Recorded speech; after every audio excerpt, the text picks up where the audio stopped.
Pemirsa, video dugaan rekayasa dengan menayangkan konten perbuatan asusila yang tayang di kanal YouTube Gus Idris viral di media sosial. Banyak pihak menyebutkan bahwa video tersebut tidak pantas dipublikasikan dan melanggar Undang-Undang ITE.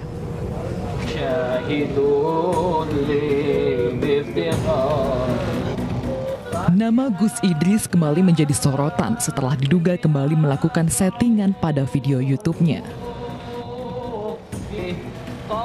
Video settingan tersebut menayangkan konten perbuatan asusila dan menjadi viral di media sosial. Viralnya video Gus Idris banyak menuai tanggapan. Banyak pihak mengatakan bahwa video tersebut tidak pantas dipublikasikan dan diduga melanggar UU ITE. Sebelumnya nama Gus Idris juga sempat menjadi sorotan dan berurusan dengan hukum setelah sempat ditetapkan sebagai tersangka akibat video settingan penembakan terhadap dirinya. Video settingan penembakan tersebut terjadi pada bulan Maret lalu saat Gus Idris membuat heboh video penembakan terhadap dirinya. Video tersebut sempat meresahkan publik, bahkan mendapat ribuan komentar dari netizen. Sebagian besar dari komentar itu mendoakan keselamatan dari Gus Idris dan mengecam aksi penembakan. Namun setelah diketahui video tersebut adalah settingan, tidak sedikit yang memberikan kecaman. Kini setelah video dugaan settingan tersebut kembali viral, Gus Idris harus siap berurusan dengan polisi akibat aksi kontroversinya.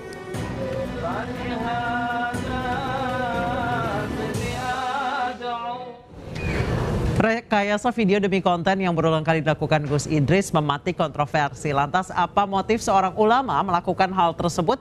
Kita akan membahasnya bersama pengamat media Rahmat Bayahaki dan Sekretaris Lembaga Talifwan Nasyir Nahdlatul Ulama Kabupaten Malang, Zulham Mubarak. Saya ke Pak Zulham terlebih dahulu. Pak Zulham, tanggapannya terkait dengan video rekayasa oleh Gus Idris.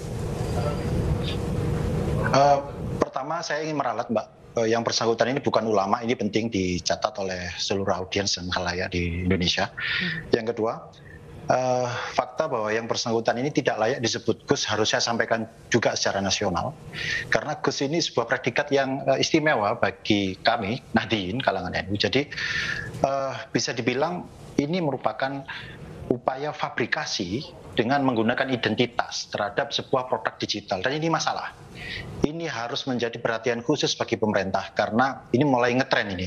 Sikap-sikap memproduksi hoax, memproduksi video-video yang kemudian bisa memicu kegaduhan. Apalagi kalau sudah pakai brand ulama, ini masalah. Dan saya seperti dipublikasikan telah melaporkan yang bersangkutan ini pada bulan Maret 2020 kepada Polres Malang. Waktu itu video hoax yang pertama. Tetapi dalam perkembangannya yang bersangkutan ini sudah meminta maaf sebenarnya kepada organisasi, kepada Nahdlatul Ulama terutama. Dan kami menerima permintaan maaf itu. Permintaan maaf itu divideokan, kemudian dipublikasikan luas oleh Mas Idris ini. Dan kami menerima itu, dengan lapang dada kami menerima. Kami berharap sikap-sikapnya akan berubah seiring dengan waktu dan apa yang sudah disampaikan melalui permintaan maaf itu. Tetapi ternyata setelah beberapa waktu, terutama minggu-minggu kemarin ini, kami mulai menerima lagi banyak masukan, terutama video yang viral baru-baru ini sangat mengecewakan, terutama kami bagi mewakili PCNU Kabupaten Malang. Saya sampaikan ini sangat mengecewakan. Permintaan maaf yang dulu sudah dilakukan, diberikan, saya nyatakan bahwa kami meminta supaya kepolisian kembali memproses dengan perkara yang lain. Baik, saya ke Pak Rahmat. Pak Rahmat, sebenarnya menurut Anda, untuk seorang ulama kemudian membuat suatu kontroversi, kehebohan di media sosial, belum selesai masalah yang pertama, ini sudah ada lagi masalah yang kedua. Namun lagi-lagi karena membawa embel-embel ulama, walaupun tadi dari NU sendiri Pak Zulham menyebutkan bahwa perlu ditekankan bahwa Gus Idris ini bukan ulama. Tanggapan Anda?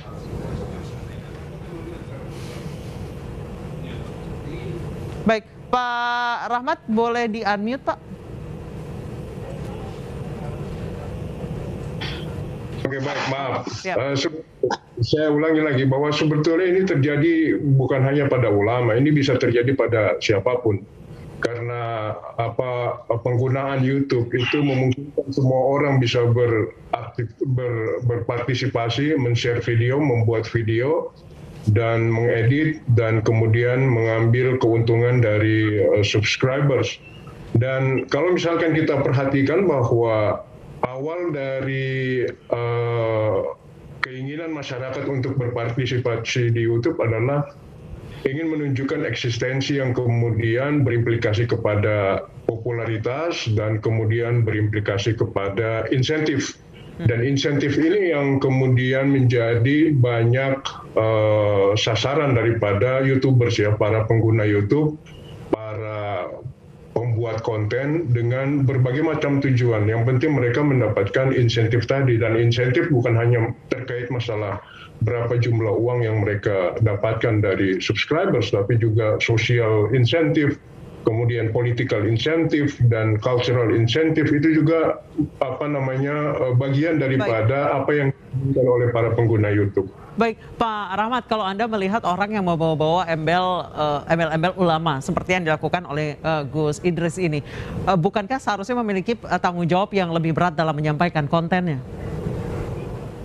Oh ya, jelas. Ini sekali lagi bahwa pengguna media ya, ini bukan hanya pada ulama, tapi pada semua pengguna media, termasuk para masyarakat yang menggunakan YouTube itu juga harus wisdom ya, harus punya kearifan, harus punya pengetahuan yang mendasar terkait apa implikasi dari penggunaan media mereka. Tapi sekali lagi dengan Ustadz Idris yang kemudian menggunakan YouTube untuk memberikan informasi-informasi yang tidak jelas kebenarannya, tentu ini kan bagian daripada ingin mendulang subscribers yang banyak, bahwa orang untuk dikenal itu kan, kalau tadi Mas Zulham bilang yang ujung-ujungnya adalah kepentingan ekonomi ya Pak Rahmat ya. Oh iya, bukan hanya ekonomi, tapi juga ada culture political incentive. Political incentive itu penting ya buat para ulama, misalkan ketika namanya besar dan kemudian memiliki pengaruh. Maksud saya pengaruh adalah banyak subscribers, maka di dalam iklim demokrasi, subscribers itu adalah peluang besar untuk mereka yang ingin misalkan mencalonkan menjadi kepala desa, menjadi DPRD, menjadi anggota DPR. Kalau misalkan Gus Idris tidak ingin mencalonkan sebagai politisi, paling tidak kalau misalkan dilihat dari videonya yang ditembak kemudian tidak meninggal, kemudian bisa melepaskan orang yang dalam tanda petik tadi ya, tidak bisa melepas dari hubungan badan misalkan, itu kan dilihat sebagai sesuatu yang magis dan menjadi daya tarik bagi para politisi yang ingin mencalonkan dirinya. Dan ini yang kemudian saya maksud sebagai political incentive. Dia akan mendulang keuntungan bukan hanya uang, tapi juga sosial dan political insentif tadi. Baik, saya kembali ke Pak Zulham. Pak Zulham, yang ditampilkan YouTuber Gus Idris ini sebenarnya adalah dia mengatakan bahwa ini adalah untuk kepentingan edukasi dengan menggambarkan ilustrasi. Menurut Anda dengan ilustrasi seperti itu kemudian ditayangkan di YouTube sebagai salah satu konten, apakah pantas? Meskipun dia bilang adalah edukasi dan dia mengatasnamakan diri sebagai ulama. Harus saya sampaikan bahwa problem dari bangsa ini pertama literasi digital. Kita ini belum terliterasi digital dengan baik. Sehingga banyak sekali konsumen dari produk-produk yang diproduksi oleh seorang aktor yang bernama Gus Idris ini. Saya sampaikan bahwa Gus Idris ini pernah disampaikan kepada kami di PCNU Kabupaten Malang adalah brand. Jadi bukan melekat kepada sebuah predikat yang kemudian diketahui sebagai bagian dari gerakan kita sebagai Nahdliyin. Bukan. Gus Idris Official atau Gio, ini brand dan dia YouTuber. Ini harus dipertegas. Fakta bukan bahwa dia kemudian memproduksi juga ya, Pak, konten. Ya? Bukan. Saya harus sampaikan bukan. Dalam sejarahnya, di NU itu, ini harus dipahami banyak orang, Gus itu melekat dua hal. Pertama sanad dan nasab. Sanad ini adalah sanad keilmuan, garis keilmuannya. Yang bersangkutan ini muridnya siapa, pernah ngaji kemana. Lalu nasab. Nasab ini anaknya siapa? Anaknya kiai siapa? Kemudian apakah dia bapaknya punya pesantren, kemudian mengelola pesantren. Nah, yang kami teliti di Kabupaten Malang, kami datang ke lokasi, ke rumahnya, yang disebut dengan pesantren ini adalah sebuah tempat di mana di sana dilakukan pengobatan. Jadi ini murni bisnis sebenarnya.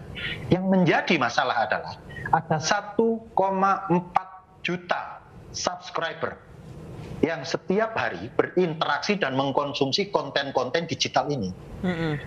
Langkah kami ini sebenarnya lebih kepada awalnya preventif, kami komunikasi, tapi tidak diindahkan. Mungkin ada semacam power ya, perasaan memiliki power bagi para YouTuber yang influencernya mungkin yang memiliki subscribernya 1 juta, 1,4 juta seperti ini. Sehingga suara-suara dari kami ini tidak didengar. Maka ya kami tempuh jalur hukum.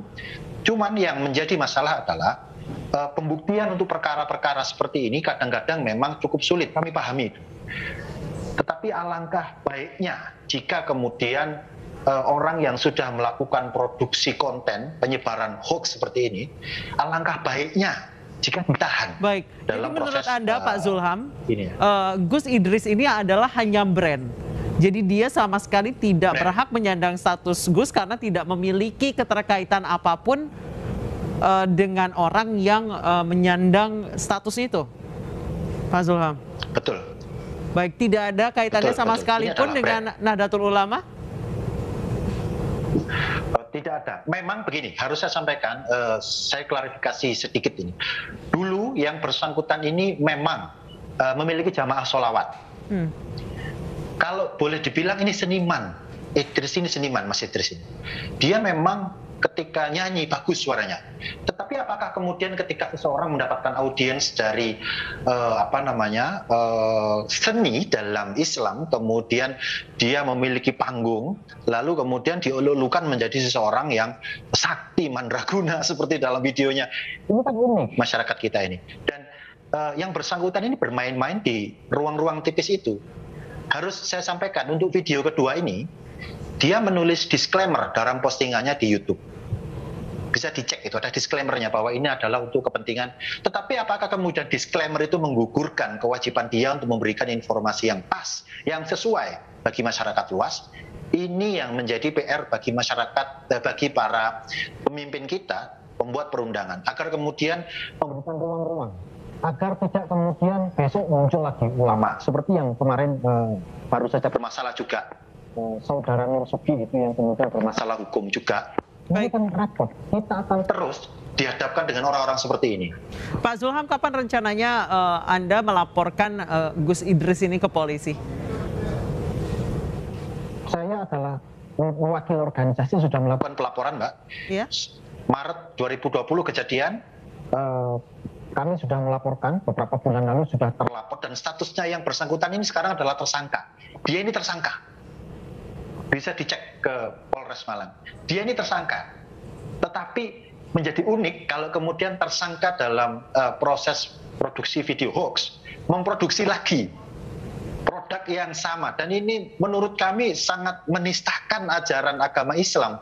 Bagaimana bisa kemudian dakwah di depan seseorang yang melakukan perzinaan misalnya, dan ketika viral dia mengklarifikasi bahwa ini hanya untuk kepentingan edukasi. Ini sangat tidak sesuai dengan kriteria etika, karena al-adabu fauqal ilmi, jadi adab ini harus di atas ilmu. Ini penting sekali untuk jadikan catatan bagi audiens, terutama bagi konsumen 1,4 juta viewernya ini masalah. Oke, baik. Saya kembali ke Pak Rahmat Baihaqi. Pak Rahmat, Gus Idris ini melabelkan dirinya sebagai ulama. Ketika orang membawa label ulama atau Gus atau sebutan-sebutan lain yang mengarah ke seorang pemuka agama, tidakkah memang konten-kontennya harus sangat mengandung pesan moral yang tidak sarkas, tidak kasar, tidak menyulut kebencian, tidak menebar kebencian maupun apalagi ini ya, asusila. Kalau Anda melihatnya di Indonesia masih dipakai untuk kepentingan finansial dan politik atau tidak? Ya. Atribusi yang Mbak Anissa sampaikan terkait masalah Gus Idrus adalah ulama dan seharusnya tidak seperti itu. Saya mau menyambung dengan apa yang disampaikan oleh Mas Zulham ya, terkait masalah sanad dan nasab ya. Nah ini kan perlu diklarifikasi apakah kemudian keilmuan dari Gus Idris ini benar sehingga dia layak atau pantas di label sebagai ulama atau ustadz dan seterusnya. Yang kemudian dilanjutkan dengan nasab, apakah benar secara nasab beliau ini memiliki silsilah keluarga yang berasal dari para ulama dan seterusnya. Kalau misalkan kita perhatikan terkait masalah bagaimana orang menjadi terkenal dan popularitas, modusnya cuma 3 aja kalau misalkan kita atau para YouTuber itu ingin terkenal. Yang pertama adalah prestasi yang tadi mungkin disampaikan oleh Mas Zulham itu adalah kalau di dalam bidang ulama adalah sanad keilmuan. Prestasi ini harus dicek, dan yang mencek dan yang menjustifikasi itu adalah orang-orang yang memiliki kualitas yang sama. Jadi kalau misalkan Mas Zulham mau disebut sebagai ulama, harus mendapat predikat ini dari teman-teman ulama yang lain, kemudian dari para jemaah dan seterusnya. Yang kedua adalah keturunan. Keturunan ini penting ya, bahwa misalkan Ibas, anaknya Pak SBY, dia terkenal kan bukan karena dia sebagai Ibas, tapi karena dia sebagai anak mantan seorang presiden atau dulu bapaknya sebagai presiden dan seterusnya. Jadi orang terkenal itu ya Mbak Anissa. Yang pertama adalah keturunan, siapa dia, dan yang kedua prestasi ya. Prestasi ini banyak di bidang olahraga, misalkan ada. Menurut Anda sekelas Gus Idris sudah berprestasi kemudian layak menyandang predikat Gus atau ulama? Hanya kan sanad keilmuannya itu. Sanad keilmuan ini penting sekali lagi Mbak Anissa, bahwa setiap ustadz, setiap ulama kalau kemudian ditanya apakah Anda seorang yang alim, mereka pasti akan menolak ya, karena ketika dijawab ya saya seorang yang alim, maka keulamaannya secara otomatis hilang. Yang ketiga, ini yang ketiga Mbak Anissa yang penting, yang mungkin dilakukan oleh orang-orang yang seperti dilakukan oleh Pak Idris ini adalah atribusi. Atribusi ini penting, atribusi mendapatkan perhatian orang yang sehingga mereka melakukan bizarre and outrageous, melakukan sesuatu yang di luar akal sehat. Jadi dia nggak berpikir masalah rasional atau masuk akal atau tidak. Yang mereka pikirkan adalah bagaimana mendapatkan like, mendapatkan subscriber yang banyak, sehingga dia berani melakukan apa-apa yang bisa jadi itu bertentangan dengan logika agama, bukan hanya dengan logika orang sehat, tapi logika agama. Dan ini perlu dilakukan untuk misalkan itu tadi bisa menembus subscribers dan viewers yang banyak. Dan ingat sekali lagi bahwa ini semua ya bermuara kepada popularitas, yang kemudian popularitas itu akan mendatangkan insentif. Tidak hanya insentif terhadap financial insentif, tapi juga social and political insentif. Dan itu yang perlu diperhatikan. Dan saya pikir semua kita para pengguna YouTube ya, para pengguna sosial media sudah bisa semakin hari semakin cerdas untuk kemudian bisa mengakses dan bisa memvalidasi informasi apakah ini informasi yang baik atau tidak dan seterusnya.